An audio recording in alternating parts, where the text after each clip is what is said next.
Muy buenos días, chicos. El día de hoy vamos a aprendernos una canción acerca de los sonidos de las letras. Pongamos mucha atención y después de que lo hace la teacher, lo pueden hacer ustedes. ¿Listos? Vamos a empezar. La A dice A. La B dice U. La C dice La D dice D. La E dice E. La F dice,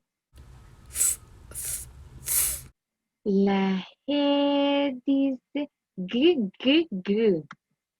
La H dice, la I dice I.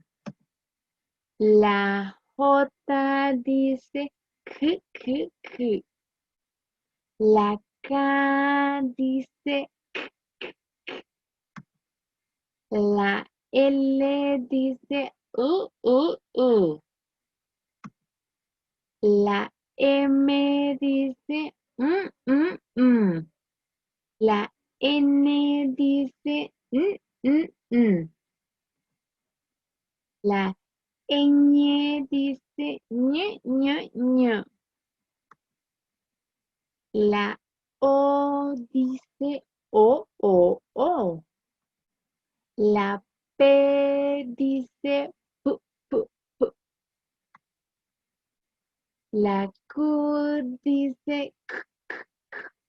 La R dice r. La S dice s. La T dice t. La U dice u. La V dice v. La W dice wa.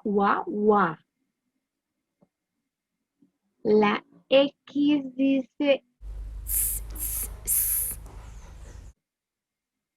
La Y dice y. La Z dice z. Muy bien, chicos, esta es nuestra canción. Vamos a aprenderla y practicarla en casa, porque la vamos a repasar después en clases virtuales. Los quiero mucho. Hasta luego.